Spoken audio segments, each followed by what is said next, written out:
Muy buenos días. Quiero agradecer la invitación para la participación en el 11º Congreso Venezolano de Enfermedad Inflamatoria Intestinal. Muy especial le agradezco al doctor Beitía por su amable invitación. Yo soy la doctora Keila Villa desde República Dominicana y me corresponde compartirle el tema sobre esteroides, su uso en la colitis ulcerosa y la enfermedad de Crohn, y contestar a las interrogantes cuándo, cuánto y hasta cuándo usarlo y cómo los esteroides.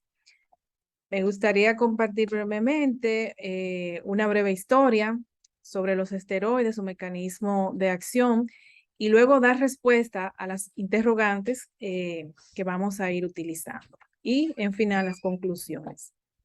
En cuanto a su historia, cabe destacar que Thomas Addison, quien describe por primera vez la importancia vital de la glándula adrenal, ya que en ella es donde se empiezan a sintetizar o a formar los esteroides o corticoides con sus dos clasificaciones que más adelante vamos a ir desconociendo. Luego en el 48 vamos a resaltar algunas fechas. Desde el 1908 hasta el 30 se describe con el papel que juegan los glucocorticoides sobre todos sus efectos, ¿verdad? Que pueden producir a la salud con actividad antiinflamatoria. En el 48, Hensch pues empieza a aplicar, ¿verdad? El uso de los corticoides, dándolo como tratamiento, sobre todo en la artritis reumatoidea, una vez que describen la cortisona, lo cual lo lleva a ganar en el 1950 el premio Nobel de la medicina y de la fisiología, dando descripción más detallada sobre el uso de esta hormona. Otra fecha que me gustaría resaltar es que en el 1968 comienza el descubrimiento y la descripción más detallada de algunos de los receptores de glucocorticoides, dando a conocer mejor su función, su farmacocinética, así como también el mecanismo de ello. Eh, Como sabemos, en la corteza suprarrenal se sintetizan dos clases de esteroides, lo que son los corticoides, formados por 21 átomos de carbono, y los andrógenos, con 19 átomos de carbono. Según la potencia relativa de los corticoides, tradicionalmente estos se van a clasificar en glucocorticoides, como es el cortisol, y de ahí derivando ya sus glucocorticoides, vamos a decir, sintéticos, como es la prednisolona y la prednisona, que tienen acción primordialmente sobre el metabolismo de los hidratos de carbono, y la otra clasificación de los mineralocorticoides, como es la aldosterona, con una acción primordial sobre el balance hidroelectrolítico. Nos compete hablar más sobre los corticoides y para eso quiero compartir la estructura química de lo que es el cortisol, la primera, ¿verdad?, hormona cuando se detalla.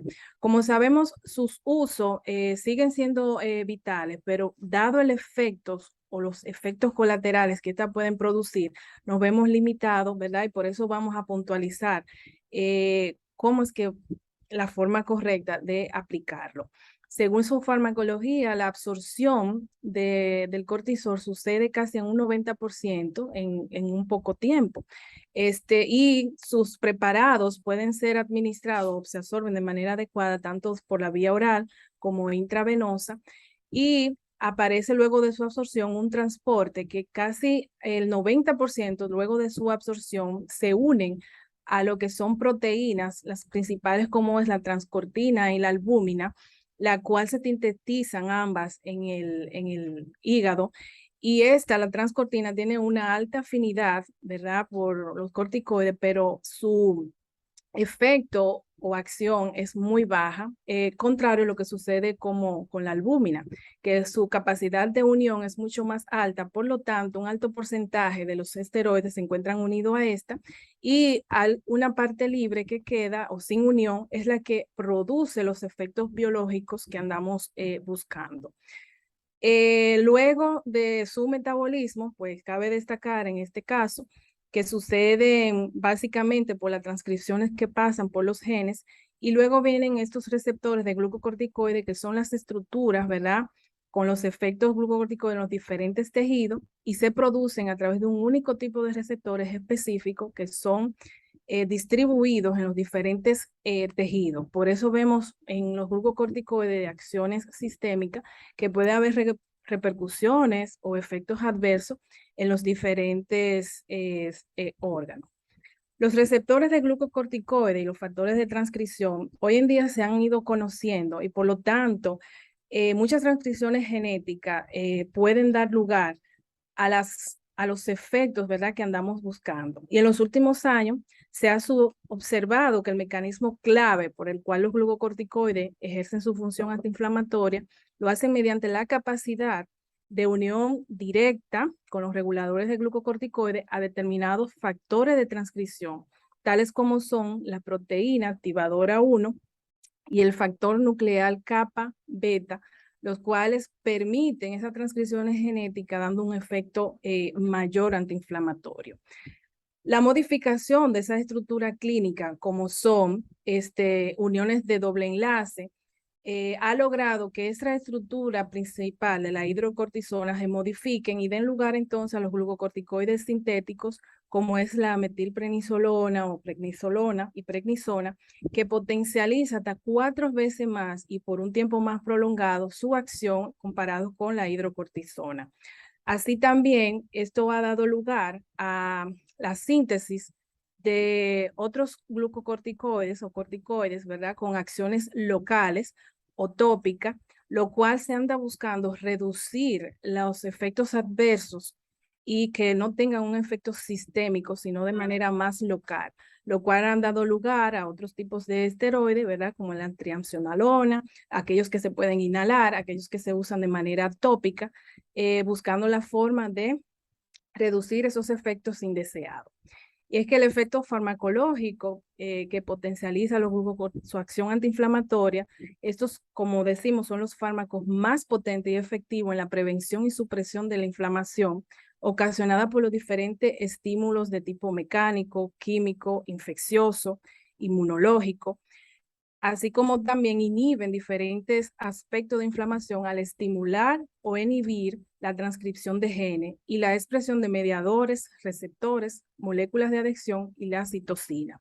Las principales citocinas que éstas logran inhibir para, de esa manera, inhibiendo la síntesis de esa citocina, como son las interleuquinas 1, 2, 3, la 4, la 8, el factor de necrosis tumoral y otras más, pues reducen, ¿verdad?, el desencadenamiento de los efectos inflamatorios, lo cual ha llevado que estos medicamentos sean, vamos a decir, la piedra angular o fármaco de primera línea en el tratamiento de enfermedades inflamatorias crónicas, como inmunológicas también, para así reducir los efectos como tal.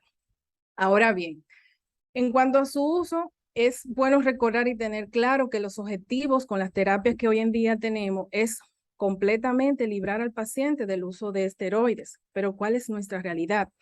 Es que muchos de estos fármacos son de alto costo, ¿verdad?, inalcanzable quizá a los principales pacientes, igual lo que conlleva el indicarlo para llevarlo al paciente en mejores condiciones y así declararlo como libre de esteroides.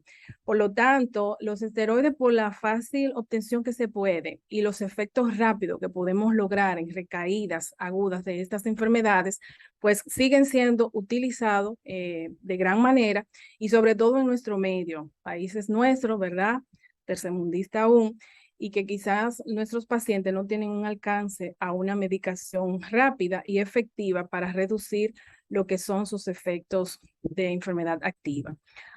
Sí quiero ver el uso racional de los esteroides. ¿Cuándo usarlo?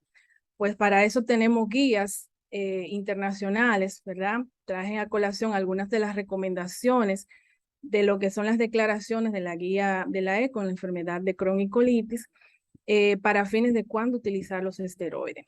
La primera indicación es la inducción a remisión clínica en la enfermedad leve a moderada. Según esta recomendación, se sugiere, que el uso de la budesonida, que es un esteroide de efecto, ¿verdad?, local, logrando así reducir los efectos adversos, podemos utilizarla en pacientes desconocidos con enfermedad de Ilion terminal o en colon ascendente con una actividad leve a moderada.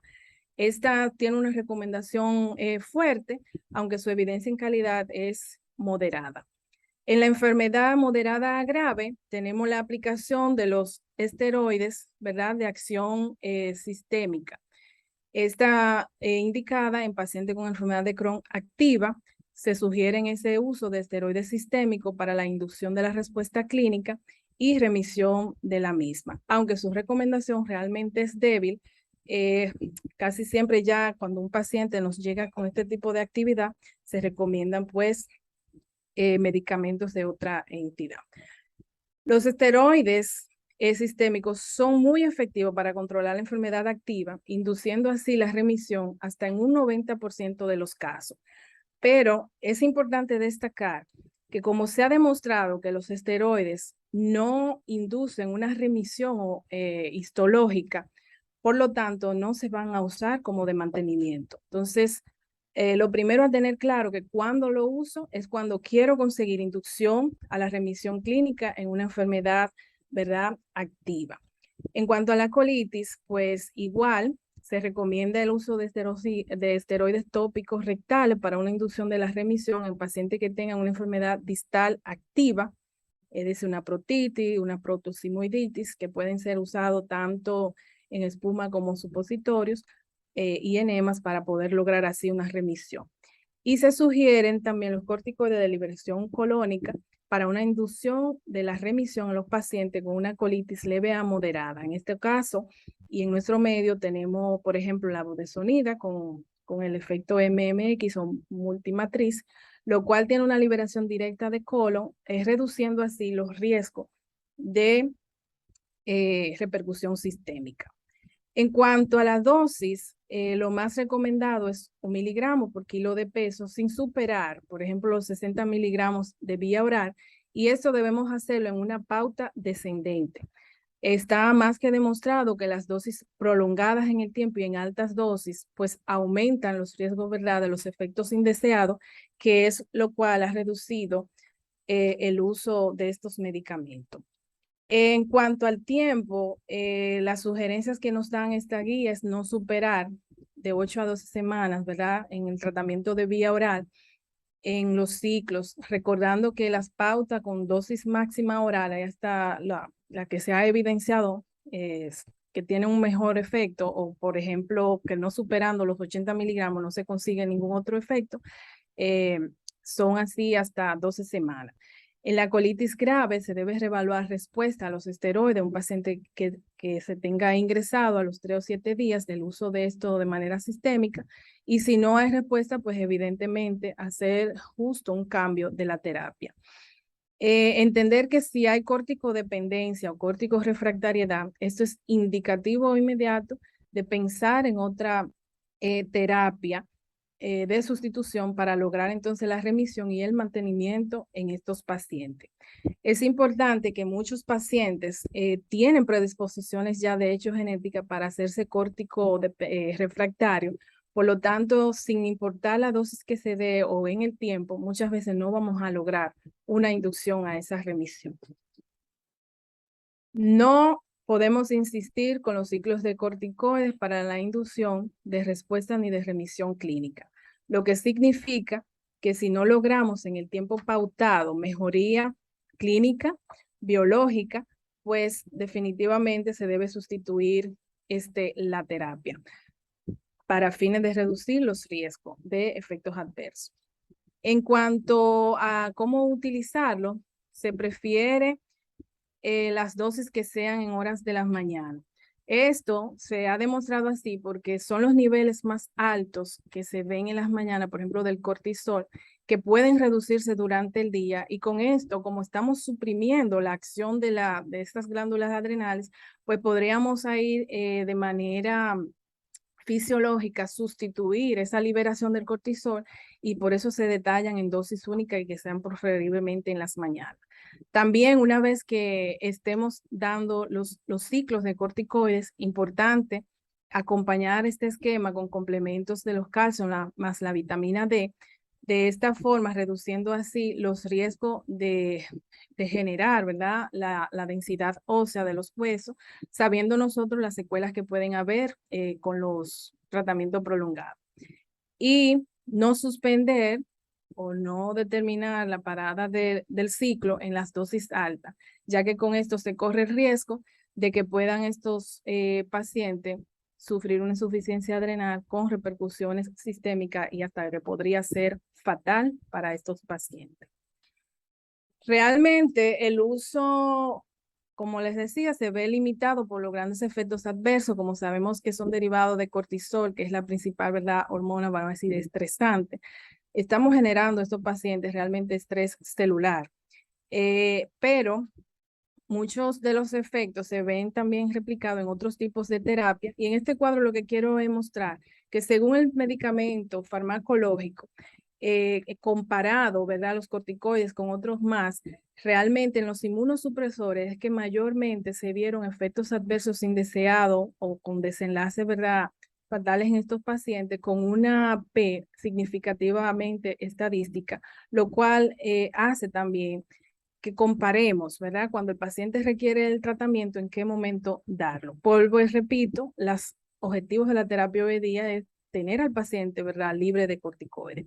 En los efectos adversos, lo que quiero es comparar los porcentajes, donde vemos el mayor porcentaje con los inmunosupresores, ¿verdad?, de otros tipos, y los corticoides apenas con 14% de los eventos adversos. Muchos de estos que se compararon, pues eran eventos, ¿verdad?, de agudos, por ejemplo, de hipertensión, descontrol en la glucemia, pero sabemos que en efectos a largo plazo pueden haber osteonecrosis, síntomas neurológicos, ¿verdad? Como psicosis, así como también artropatías degenerativas dando lugar a osteoporosis. Ahora bien, el temor a la presencia de los efectos adversos no debe ser la causa para diferir una estrategia terapéutica cuando la condición del paciente así lo amerita. Lo que quiero resaltar con esto es que lamentablemente, o sea, gracias que tenemos los esteroides de mano, sabemos de los efectos adversos, pero aún así a veces son necesarios en crisis de pacientes que ya tienen un tratamiento de mantenimiento y lo que debemos tener presente es la puntualidad de su uso. Resaltando, tener claro el uso puntual de los esteroides. Estos siguen siendo de primera línea, alcanzable en nuestro medio para inducir remisión y respuesta clínica, sabiendo que no lo podemos dejar en un mantenimiento porque estos no consiguen remisión histológica. Para mejor efectividad de la terapia y reducir efectos indeseados, debemos dar las dosis en horas matutinas, añadir complementos, no prolongar su uso en dosis alta más de 4 semanas, máximo 60 miligramos al día, y el ciclo completivo en dosis de escalada, pues deben no superar las 12 semanas. Si hay que seguir el tratamiento de escalonado, pues ya establecemos al paciente como un córtico refractario o córtico dependiente, lo que nos obliga buscar realmente alternativa de un tratamiento efectivo para el control de la enfermedad. Pues es lo que quería compartirle. Gracias por su atención y quedo atento a sus preguntas o comentarios. Muchas gracias.